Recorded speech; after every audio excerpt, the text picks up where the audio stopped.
Հայաստանի Հանրապետության կրթության, գիտության, մշակույթի և սպորտի նախարարությունը և երեխաների հատուկ ստեղծագործական կենտրոն ՊՕԱԿ-ը ներկայացնում են։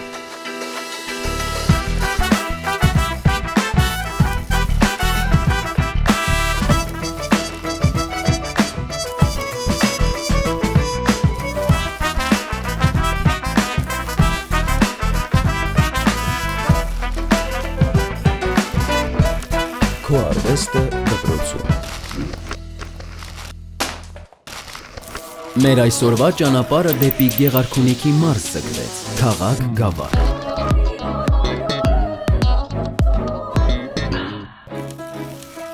Օրվա հյուրը դերասանուհի, ռեժիսոր Փառանձեմ Սահակյանն է։ Փառանձեմ Սահակյան, դերասանուհի, ռեժիսոր։ Ծնվել է 1994 թվականին Գյումրիում։ 2012-ից 2016 թվականներին սովորել է Երևանի թատրոնի և կինոյի պետական ինստիտուտում թատրոնի ռեժիսուրա բաժնում։ 2020-ից 2022 թվականներին ուսումը շարունակել է Հայաստանի Գեղարվեստի պետական ակադեմիայի արվեստաբանության բաժնում։ 2014 թվականից սկսած որպես դերասան աշխատել է տարբեր թատրոններում։ Ծավալել է ակտիվ գործունեություն նաև հեռուստատեսությունում։ Շանթ հեռուստաընկերության թղթե երազանք հեռուստադրամայի գլխավոր դերակատարն է։ Որպես դերասան ներգրավվել է նաև Բացիր աչքերդ հեռուստադրամայում, Ազիզյաններ, Ամուսնացածների լիգա սիթքոմներում։ Փառանձեմ Սահակյանը հանդես է գալիս նաև որպես ռեժիսոր, բեմադրել է Վատ եղանակ, Հացը, Մեր բակի մարդիկ ներկայացումները։ Աշխատում է նաև որպես հաղորդավար, ծրագրերի ղեկավար և համակարգող հեռուստատեսությունում, ռադիոյում և տարբեր կազմակերպություններում։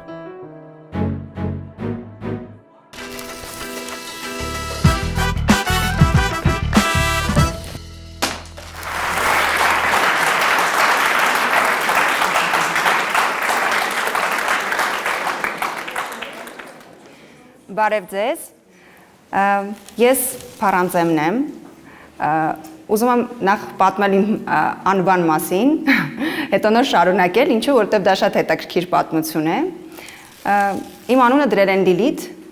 հետո անցել է մի քանի օր, որոշել են, որ պիտի անունս փոխեն ու դնեն տատիկիս անունը, Փառանձեմ։ Ու ես իմ կյանքում միշտ կոմպլեքս եմ ունեցել, որ ես շատ եմ սիրում Լիլիթ անունը, բայց ինձ դրել են Փառանձեմ։ Բայց ես հետո հասկացա, որ դա շատ կարևոր բան է, թե քո անունը ինչ է, ու դու պիտի սիրես քո անունը, որովհետև այն բնորոշում է քեզ և կերտում է քո պատմությունը։ Եվ ես կարծում եմ, որ մեզանից յուրաքանչյուրը նախ առաջին հերթին պետք է սիրի իրեն, և երբ որ սկսեց սիրել իրեն, կսիրի նաև այն մասնագիտությունը, որտեղ որ ինքը աշխատում է, այն ոլորտը, որտեղ որ ինքը աշխատում է, և առասարակ այն ամենը, ինչը որ ինքը անում է։ Իմ կյանքում այնպես է ստացվել, որ ես ինքնաբերաբար եմ դարձել դերասանուհի, հետո հաղորդավար, այսինքն դա չի եղել իմ ընտրությունը, բայց կյանքի փուլը ինձ տարել է այդ մասնագիտությանը և ես հայտնվել եմ, այս պատմությունը ուզում եմ պատմեմ, որ հասկանաք ինչքան է ամեն ինչը, կյանքը ինչքան հետաքրքիր է։ Ես հայտնվել եմ հիվանդանոցում, առողջական խնդիրների պատճառով, և իմ բեմական խոսքի մասնագետը նույնպես հիվանդանոցում է հայտնվել իր երեխայի առողջական խնդիրների պատճառով, և այնպես է ստացվել, որ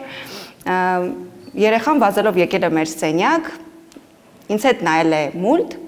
մայրիկը իրեն ման է եկել, իմ բեմական խոսքի մասնագետը։ Եկել է մեր սենյակ, ու մայրիկս պատմել այն մասին, որ ես շատ եմ սիրում արվեստը, ես շատ եմ սիրում տարբեր կազմակերպչական բաներ անել, բայց ես չեմ հասկանում ինչ եմ ուզում կյանքում անել, ու իմ բեմական խոսքի մասնագետը ասել է, որ ժամանակն է, որ Փառանձեմը դիմի Թատերական ինստիտուտ։ Ու այդպես այդ դիպվածով ես հայտնվում եմ Թատերական ինստիտուտում և իմ կյանքը կապում եմ թատրոնի հետ։ Առասարակ այսօր խոսելու ենք թատրոնի մասին, մասնավորապես բեմական խոսքի մասին։ Թատրոնը մի շատ խորհրդավոր ու շատ հետաքրքիր վայր է, որտեղ որ դերասանը կարողանում է կերտել կերպարներ, ապրել էմոցիաներ, որոնք գուցե կյանքում իրեն հնարավորություն չընձեռվեր ապրելու։ Դրանք կարող են լինել և լավ էմոցիաներ, և նաև տխուր և վատ էմոցիաներ,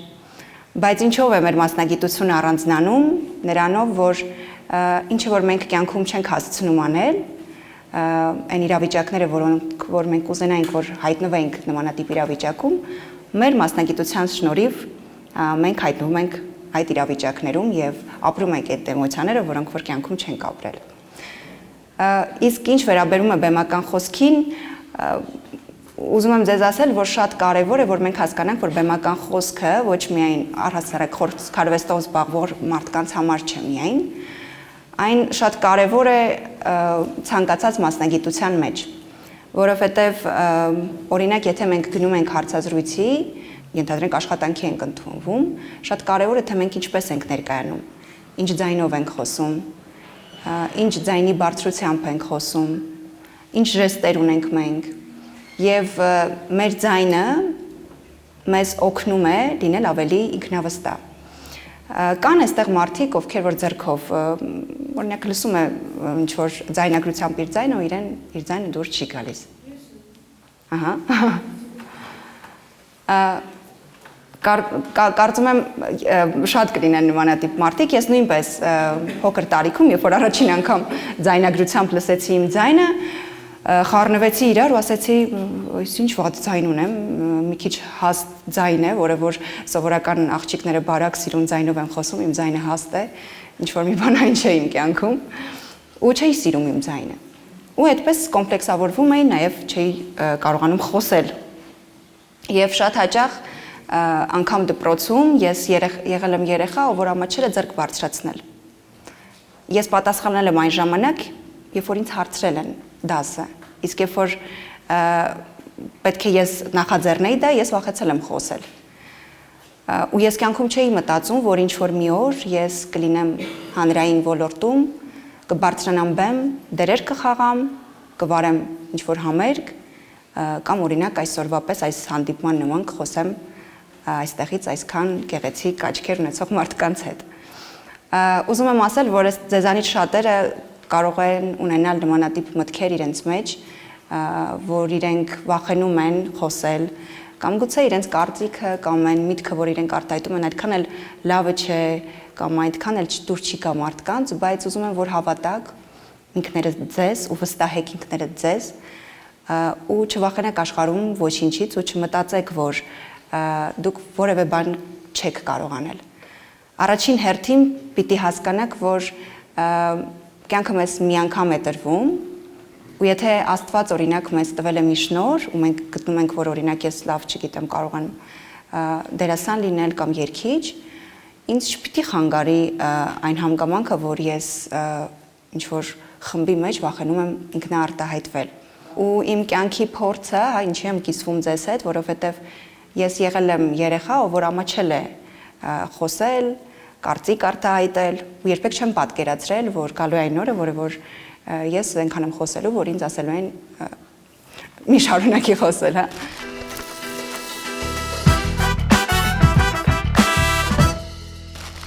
Հիմա խոսենք մի քիչ ավելի մանրամասը բեմական խոսքից, ուզում կանգնել, որ մի քիչ ձեզ մոտ լինեմ ավելի, ուրեմն շատ կարևոր է սիրել առաջին հերթին սեփական ձայնը։ Մեզանից յուրաքանչյուրը ունի շատ հետաքրքիր ձայն, բայց չգիտի դրա մասին, որ իր ձայնը շատ ավելի հետաքրքիր է։ Առասարակ բեմում աշխատող մարդիկ, երգիչները, դերասանները, խոսում են ստոծանիով։ Ինչ է դա նշանակում, հա։ Շունչը տեղափոխում են ստոծանի ու ձայնը գալիս է այստեղից եւ ոչ թե կոկորդից։ Շատ հաճախ ես իմ աշակերտներին ասում եմ, դու շատ լավ ձայն ունես, բայց դու դեռ դրա մասին չգիտես, ինձ հարցնում են, բայց ես խոսում եմ հիմա, իմ ձայնը այսպիսին է, ոնց ես կարող եմ չիմանալ դրա մասին։ Ու ես իրենց բացատրում եմ, որ երբ որ դու կարողանաս ճիշտ շնչել, քո ձայնը ավելի ճիշտ տեղից կգա, եւ դու կհասկանաս, որ քո ներքին ձայնը, որը որ դու դեռ չես բացահայտել քո մեջ, ավելի լավն է, քան այն ձայնը, որով դու հիմա խոսում ես։ Օրինակ պատկերացնենք, որպեսզի ձեզ հեշտ լինի հասկանալը, հա, եկեղեցի եւ սովորական ինչ որ սենյակ, հա, օրինակ այս դահլիճը, հա, ինչպեսին է այս դահլիճի ճարտարապետությունը, հա, ինչպես է կառուցված, չէ, այսինքն քառակուսի է։ Բայց օրինակ եկեք համեմատենք դա եկեղեցու հետ։ Եկեղեցում ինչպիսին է ճարտարապետությունը, ինչով է տարբերվում, օրինակ եկեղեցին այս տարածքից։ Կա ինչ-որ մեկը, որ կարողանա պատասխանել այս հարցի, մի հոգի։ Ահա։ Եկեղեցու կառուցվածքը, այսինքն գմբեթավորը։ Տեսեք, այդ կառուցվածքի շնորհիվ մենք երբ որ մտնում ենք եկեղեցի, մեր ձայնը արձագանքում է, չէ՞։ Այստեղ չի արձագանքում, բայց եկեղեցում երբ որ մենք խոսենք, մեր ձայնը կարձագանքի։ Մարդու մարմինն էլ է այդպեսին։ Եթե մենք մեր մարմինը պատկերացնենք որպես եկեղեցի ու հասկանանք, որ ձայնը գալու է այստեղից եւ ոչ թե այստեղից, հա, մենք կհասկանանք մեր ձայնի դիապազոնը եւ կհասկանանք, որ այն ավելի հզոր է, ավելի ուժգին է, քան մենք խոսում ենք։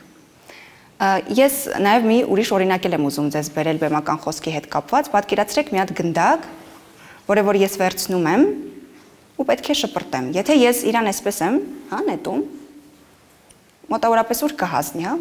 ավելի քիչ տեղ, բայց եթե ես այդ գնդակը վերցնեմ ու ես հետ տանեմ ու հետո նոր շպրտեմ, իր դիապազոնը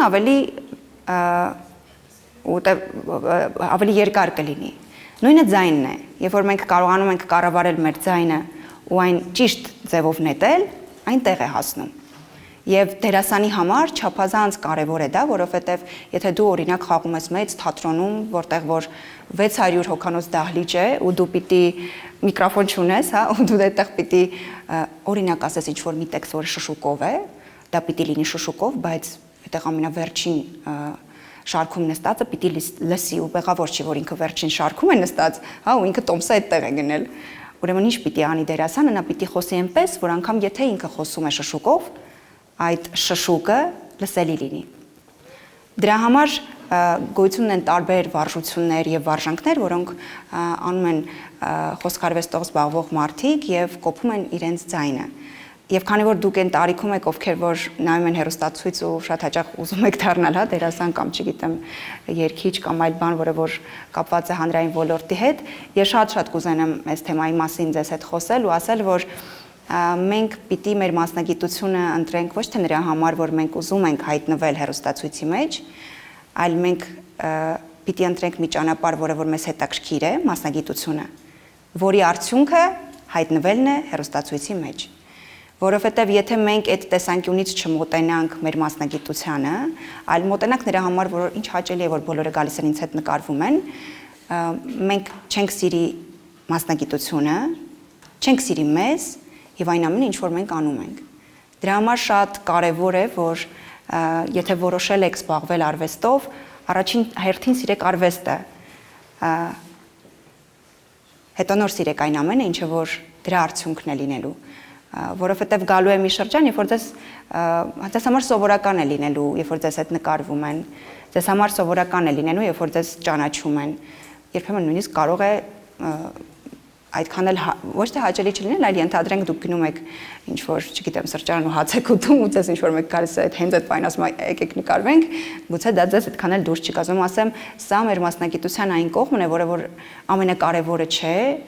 իսկ ամենակարևորը այն է, որ մենք սիրենք մեր մասնագիտությունը։ Ես ուզում եմ հիմա մի փոքրիկ օրինակի վրա վարժանք անենք, որպեսզի հասկանանք ինչքան կարևոր է խոսքը եւ ինչպես այն օգնում մեր կյանքում եւ դրա համար կուզենամ, որ ձեզանից 2 հոգի բարձրանա բեմ։ Եկեք ընտրենք ովքեր կուզենան։ 2 հոգի։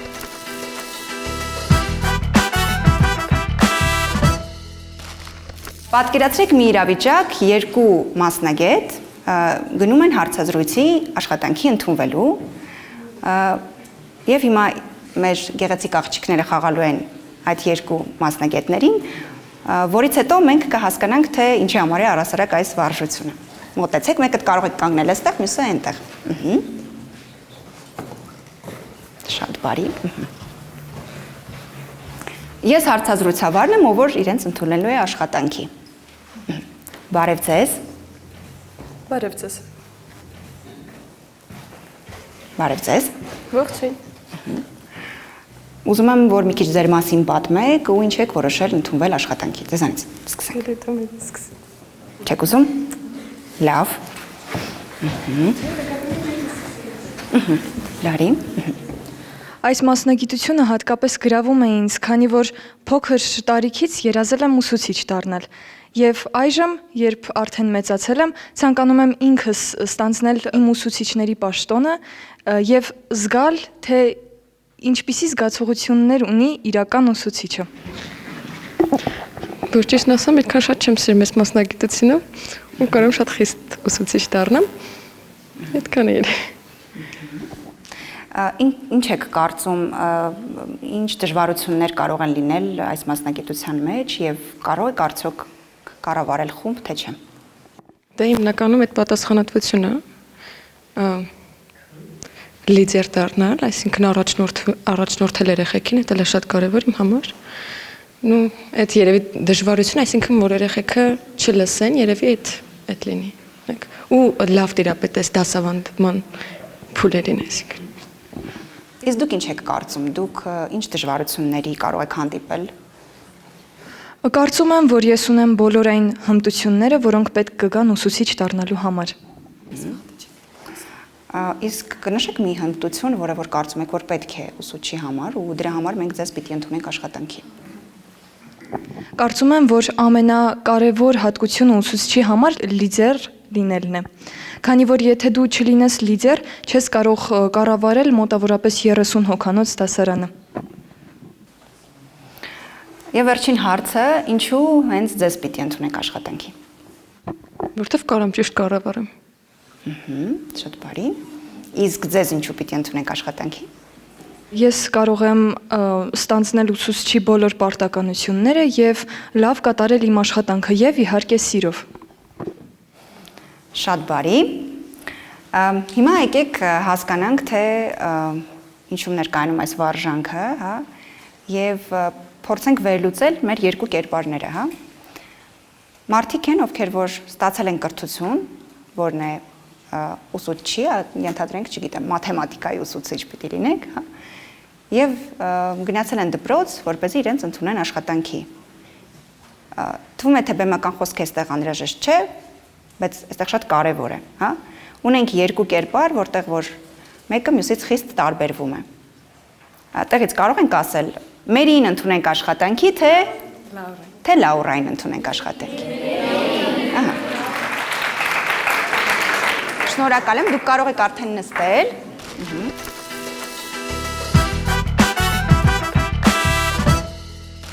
Եվ հիմա արդեն հասկանանք, թե ինչու Մերին պիտի ընդունենք աշխատանքի եւ ոչ Լաուրային։ Որովհետեւ Մերին առաջին հենց սկսելուց խոսում էր հստակ ձայնով, իսկ Լաուրան չէր ուզում անգամ խոսել, հա, այսինքն առաջին իսկ կարող է եւ Լաուրան ավելի լավ մասնագետ է, քան օրինակ Մերին, հա, այսինքն ավելի լավ է կրթություն ստացել, քան Մերին։ Բայց ես հաստատ չէի ընդունի աշխատանքի Լաուրային, որովհետեւ եթե ինքը հիմա ամաչում է պատմել իր մասին կամ խոսել առաջինը, հաստատ ինքը չի կարողանալու խումբ ղեկավարել, հա։ Ու թվում է, թե կարևոր չէ, թե մենք ինչպես ենք խոսում, բայց այստեղ պարզ է դառնում, որ չափազանց կարևոր է, թե մենք ինչպես ենք ներկայանում, ինչ ձայնով ենք խոսում եւ արդյոք կարողանում ենք այնպես անել, որ մեր խոսքը տեղ հասնի։ Եվ այս վարժանքով կարծում եմ շատ վառ երևում է, թե կյանքում մեզ ինչքան անհրաժեշտ է լինում, որպեսզի մենք խոսելիս կարողանանք տիրապետել մեր ձայնին, լինենք ինքնավստահ, որովհետև ցանկացած պարագայում ինչքան լավ մասնագետ դուք դառնաք, եթե դուք չեք կարողանում տիրապետել ձեզ, հա, հանրային վայրերում, ձեզ համար դժվար է ցույց տալ ձեր լավ եւ ուժեղ կողմերը։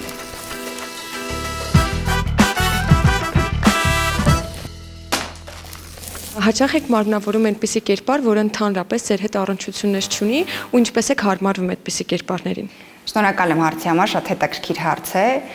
Հիմա աշխատում եմ մի կերպարի վրա, որը ինձ հետ ընդհանրապես կապ չունի, ու երեք փորձի էի, ու տեսարանն ենք փորձում, որտեղ որ ես պիտի մարմնավորեմ մի կնոջ,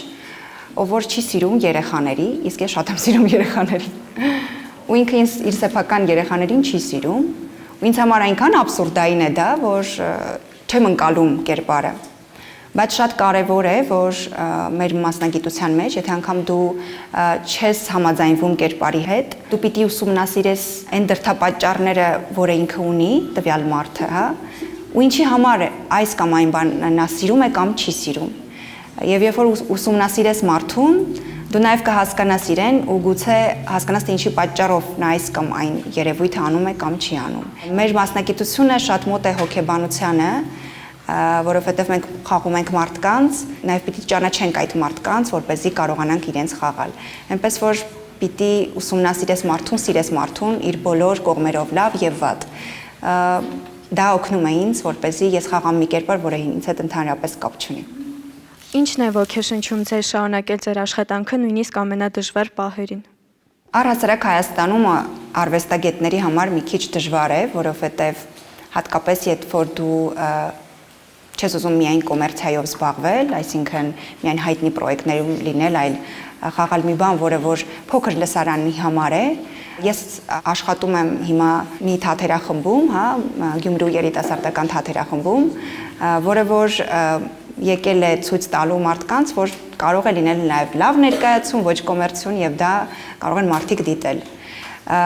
Եվ օրինակ հաճախ է լինում, երբ որ մենք զրուցում ենք ու ասում ենք, իսկ գուցե բոլորը չհավանեն այս ներկայացումը, որովհետև այն բոլորի համար չէ, որովհետև բոլորը սիրում են օրինակ, չգիտեմ, հումորային բաներ նայել կամ բաներ, որոնք որ բոլորին է միայն հետաքրքիր։ Ու շատ հաճախ երկմտում ենք, ասում ենք, իսկ գուցե չանենք նման բան, բայց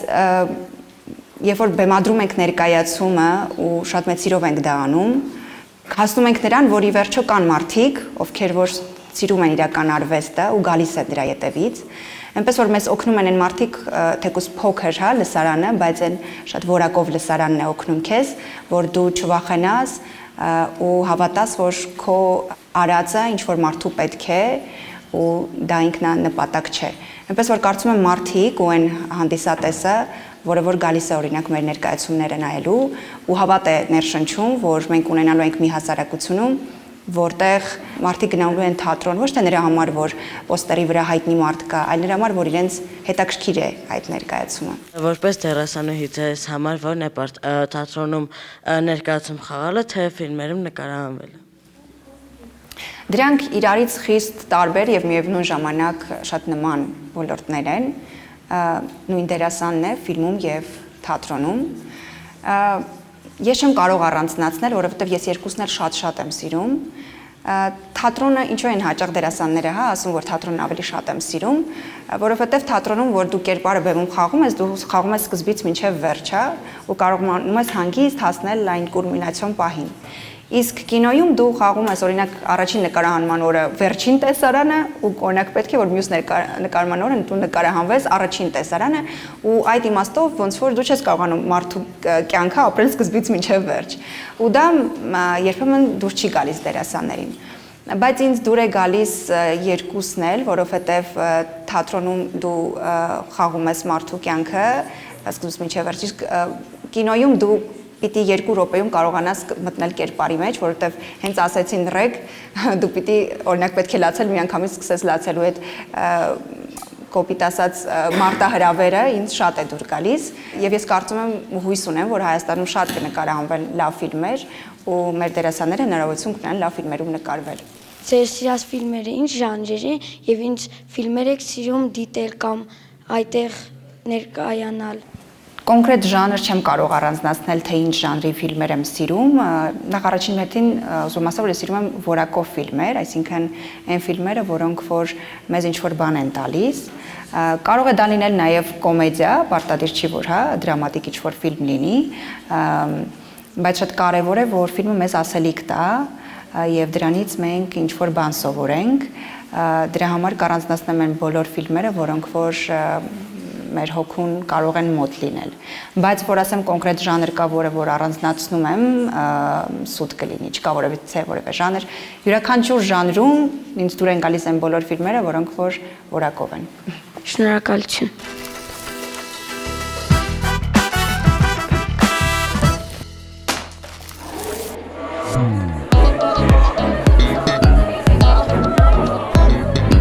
Քո արվեստը դպրոցում նախագիծը բավականին հետաքրքիր եւ բազմաբովանդակ էր։ Այս ծրագրի շրջանակներում մենք հնարավորություն ունեցանք շփվելու Փառանձեմ Սահակյանի հետ։ Նա մեզ սովորեցրեց լինել ավելի ինքնավստահ մեր ընտրած մասնագիտության մեջ Եվ ամենակարևորը սիրել մեր ձայնը։ Իմ կարծիքով ծրագիրը բավականին հետաքրքիր ու բազմաբովանդակ էր։ Այս նախագիծը հատկապես կարևոր էր մեր տարիքի աշակերտների համար, քանի որ մենք ստացանք այնպիսի խորհուրդներ, որոնք միանշանակ պետք են գալու մեր հետագա կարիերայի ընթացքում։